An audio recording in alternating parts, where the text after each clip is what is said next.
کہ دنیا اس بے چین اور مضطرب اور جوش و حوصلے سے بھرے ہوئے اس مجمع کو دیکھ لے کہ غلامان محمد کس حد تک جا سکتے ہیں اور کس حد تک کر سکتے ہیں۔ ہم نہیں چاہتے کہ سیرت کے ڈائس کو دھمکی یا چیلنج یا مناظرے کا ڈائس بنائیں۔ یہاں سے اتحاد، یگانگت، بھائی چارہ، ہمدردی، تعلیم، تہذیب، تربیت کے پیغام دنیا کے گوشے گوشے میں پہنچائے جاتے ہیں، لیکن جب شمع رسالت کے اوپر حملے ہوں اور جب ذات اقدس صلی اللہ علیہ وسلم کو موضوع بنایا جائے تو ایک مسلمان کی غیرت جوش میں آ جاتی ہے۔ یہ جذباتی مسئلہ نہیں ہے، یہ ایمان اور عقیدے کا مسئلہ ہے۔ میرے عزیزو، محمد رسول اللہ صلی اللہ علیہ وسلم کے تصور کو تھوڑی دیر کے لیے اگر آپ الگ کر دیں تو امت کا وجود ختم ہو جاتا ہے۔ اور یہ بات بہت پہلے امام مالک نے کہی تھی، جو ہی بات دہرائی گئی تھی کہ ما بقاء الامہ بعد شتم رسولی، کسی قوم کے امت کے رسول کے شان میں گستاخی کرنے کے بعد امت کا وجود کیا رہ جاتا ہے؟ جیسا کہ مجھ کو میرے موضوع کے بارے میں بتایا گیا تھا تو بتا دوں کہ انسانیت کی بقا اور انسانیت کا تحفظ صرف شریعت اسلامیہ میں پوشیدہ ہے۔ اگر شریعت اسلامیہ نہ ہو تو انسانیت بے معنی ہو جائے گی، اس میں تحفظ ختم، بقا ختم۔ ایک بڑے عالم و فاضل اور بڑے بصیرت والے بزرگ گزرے ہیں، علامہ ابو اسحاق شاطبی۔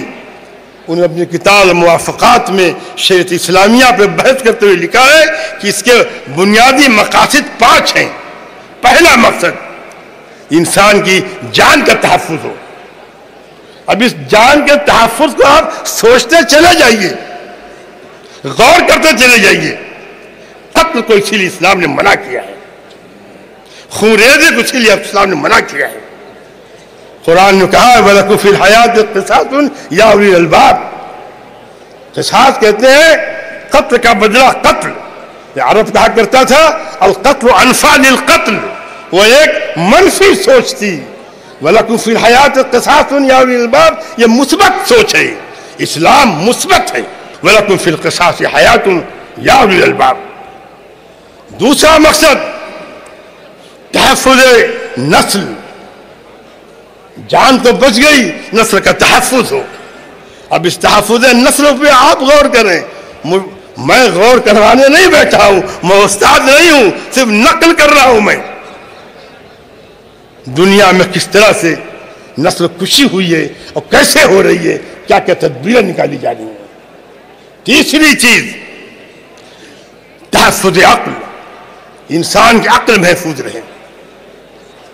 یعنی وہ تمام چیزیں جن سے انسان کی عقل متاثر ہوتی ہے اسلام نے حرام قرار دے دی گئی ہیں۔ شراب کی حرمت کی وجہ یہ بھی ہے کہ عقل اس سے متاثر ہوتی ہے۔ صحیح ہے افیون وغیرہ کے لیے نس نہیں ہے، لیکن مخدرات میں شامل ہیں جس سے عقل انسان کی معاف ہو جاتی، سوچ نہیں سکتا۔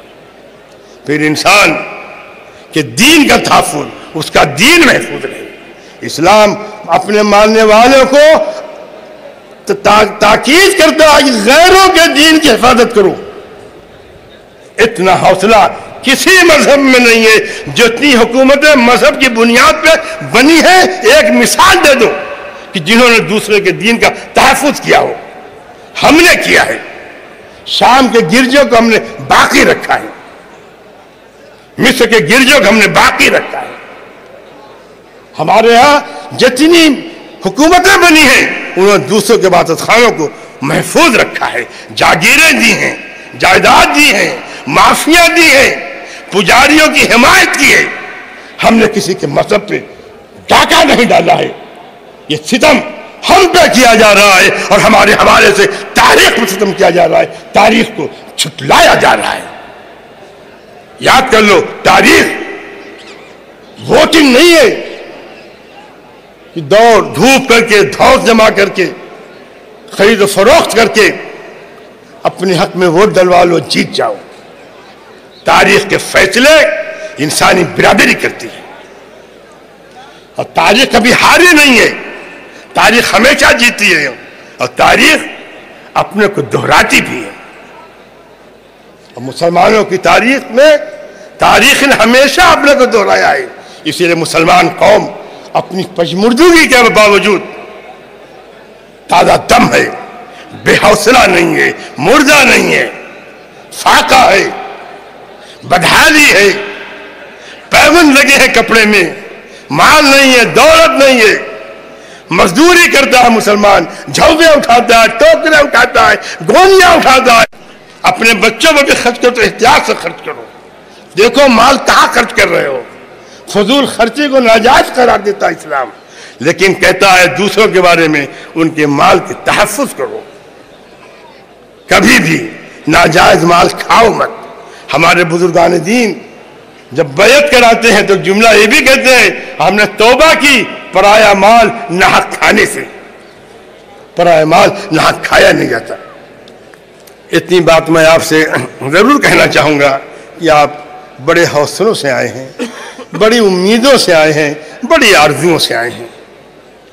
اس امید، اس حوصلے، اس آرزو کی لو مدھم نہ ہونے دیجیے گا، اور اس کو مدھم نہ ہونے کا مطلب یہ ہے کہ تعلیمات محمدی صلی اللہ علیہ وسلم کو اپنے سینے سے لگائے رکھیے، ان کی تعلیمات پہ عمل کیجیے، ان کی ہدایات پہ عمل کیجیے۔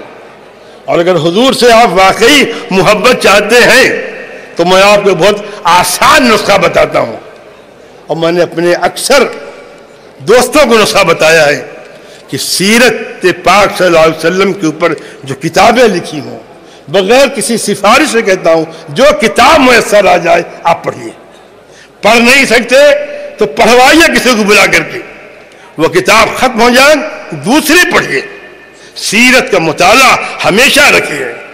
اور میں اس لیے بات کہہ رہا ہوں کہ مجھے میرے گھر میں جو چند نصیحتیں کی گئی تھیں ایک یہ بھی کی گئی ہیں، اور میں آج بھی سیرت کی کتاب اپنے پاس رکھتا ہوں، میں پڑھتا ہوں۔